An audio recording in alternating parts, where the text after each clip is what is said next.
Now joined by Coach Bob Huggins. Please use the raise hand feature for questions for Coach Huggins. Our first one will come from Greg Hunter, Blue and Gold News.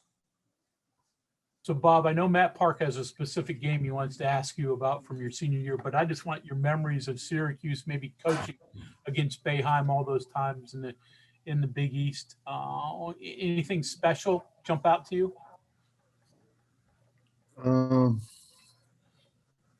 Well, obviously their zone. He does such a great job of changing it up, and when you start to attack a certain area, he does a great job of making adjustments.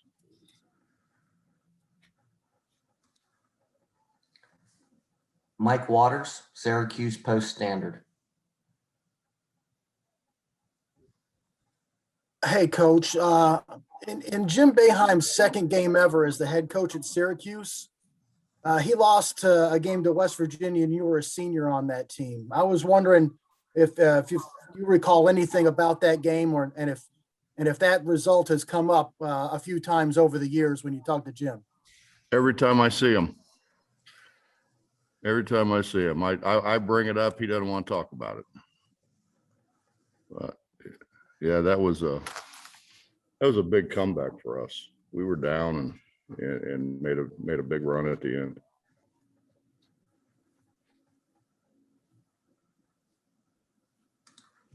John Antoni, WVUsports.com. Hey, Hugs, getting back to the 2-3 zone, how is it different than when you faced them in the Big East days, or even when you played, and what makes it so difficult to attack them? Well, he does a great job of making adjustments. It's not they just don't stand in like your typical 2-3 zone. They raise the wings, they sink the wings, they change how they're going to play the middle guy. They'll pressure you, then they won't pressure you. They'll try to gap everything. I mean, he's the foremost authority on the 2-3 zone.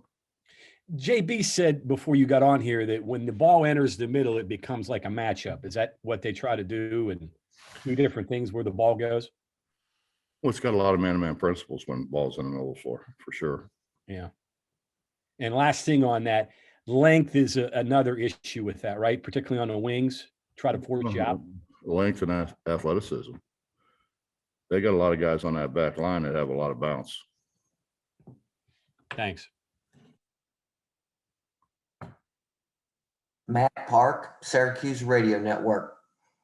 Hey, Coach, I know you go back with Bo many, many years, and the family. Even Buddy was just telling the story. I think it was the 6 overtime game, and you're back in the locker room at Madison Square Garden. When you coaches are talking on these Nike trips and that kind of thing, how do you talk about this kid that he didn't have to recruit, and Bo's kids out here killing everybody with 30 points? I remember when he was a little kid. I mean, a little kid. And I don't think there was any doubt he was going to end up being a player. He's terrific. He's got to be, if not the best, one of the best shooters in college basketball. I think he got it all from Julie, though. I don't think he got a bit of it from Bo.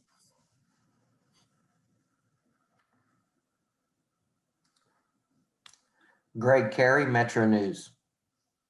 Bob, you talked last night about Derek Culver going a little too fast in the opening half and slowing down in the second half. Inevitably, he's probably going to get a lot of bodies around him when he's able to get it in close tomorrow. So how do you kind of prevent him from going too fast again? I just think it was, our guys were so anxious. I think we had one guy maybe on the whole team that had ever played in an NCAA tournament, maybe none. And, the deal last year was hard on everybody. It was particularly hard on them. We made a really good run at the end of the year to put ourselves in great position to not just get in a tournament, but have a halfway decent seed. And then all of a sudden the rug's pulled out from under you and they say the season's over with. And it hit our guys really hard. And I think that's, I think Derek wanted to do so well that he he kind of really rushed things and got kind of out of sorts, and then frustrated.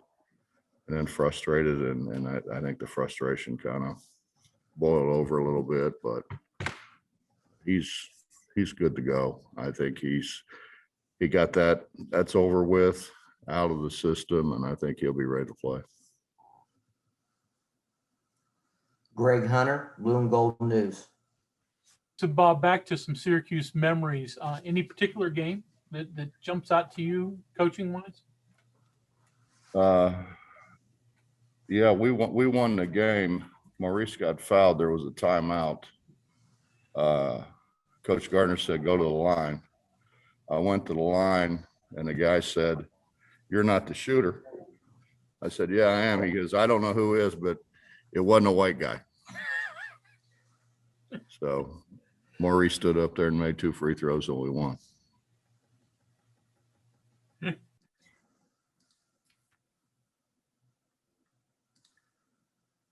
John Tony.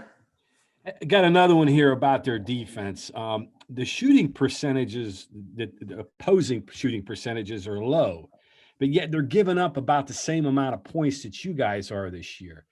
How do you reconcile those numbers? How are they giving up 70 a game, yet teams are shooting 31% from 3 and 41% from the floor? I can't speak for them. I don't know. I haven't.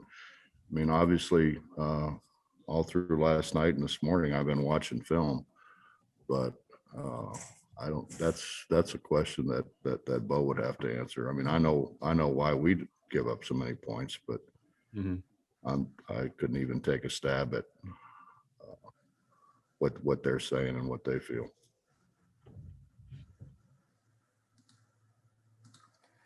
A follow-up from Greg Hunter.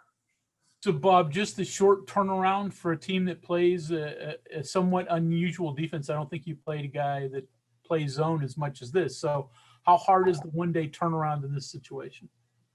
Well, I think it'd be a lot harder if we couldn't surround the zone with 4 guys that are all very capable of making shots.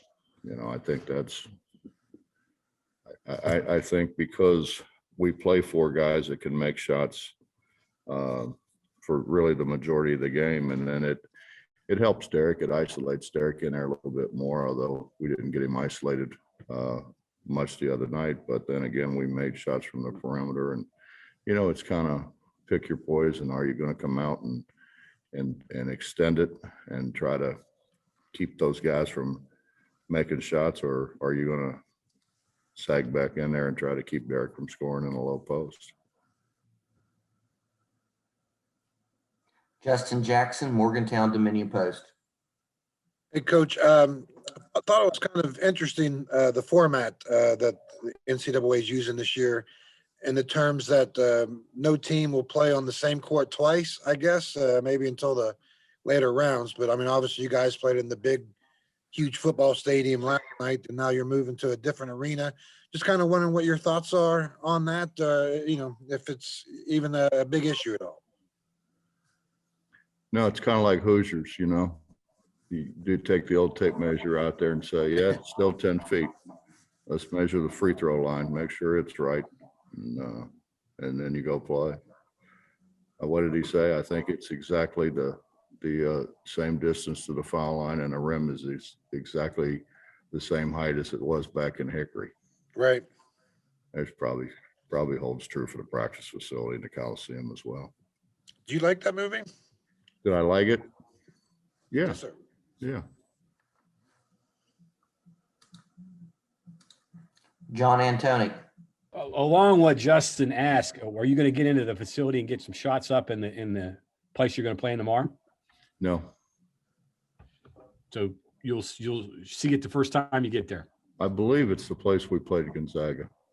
Gotcha. Thanks. It's the place that, you know, we were a block charge call away from maybe upsetting the number 1 ranked team. Questions for Coach Huggins, please use the raised hand feature. We have our next question is from Kevin Kinder, Blue and Gold News. The trap the team has to avoid falling into is just thinking it's going to shoot over the zone, but you still got to move it. You still got to attack it, try to split the guards, maybe go high-low, things like that. No, we won't have a problem with that. I mean, we obviously we have to make shots, and I can't guarantee you we're going to make shots, but we've played them, not these guys, but we've played them a lot of times. And I think that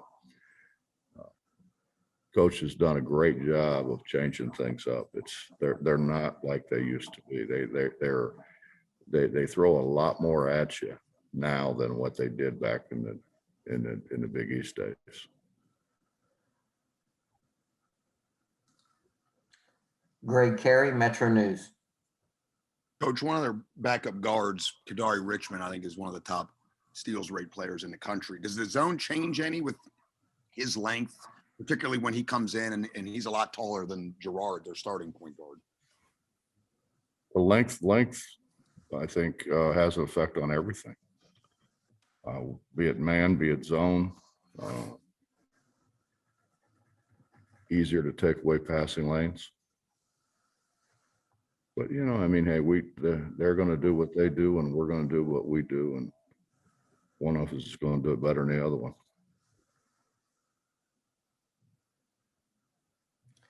Back to Justin Jackson. Coach, obviously a lot of questions about, the old Big East days with this matchup. And just kind of curious. I mean, obviously you guys have found good, really good success in the Big 12 and have become a part of that league. But, do you miss, the old Big East days at all? Nostalgia, or obviously it was easier to travel back then, but, the different teams and coaches and just the way the old Big East was for you guys? Well, I obviously have a lot of friends that coach or coached in the Big East. Honestly, the travel is the biggest thing. I mean, we were an hour flight from anywhere we needed to go play. Now we're 4 hours away from a place we have to go to. It's a huge difference. I mean, we were getting back, around midnight or before. Now we're getting back at 3, 4 in the morning. It's a huge difference. The travel. I mean, you can't compare the leagues and not say that the travel in the Big East was a lot more conducive to West Virginia than travel in the Big 12 is. And all those coaches say to me, I don't know how you guys do it. I don't know how I mean, one trip to Morgantown, and they fly 2.5 hours at the most. And they're like complaining about 2.5 hours. I keep telling them, try 4 hours in the plane. The good thing is, we're quarantined here and we're all on the floor, and we're not allowed off of the floor.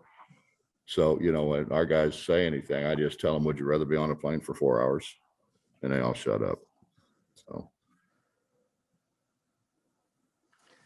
that's about the only positive I can give you. Additional questions for Coach Huggins?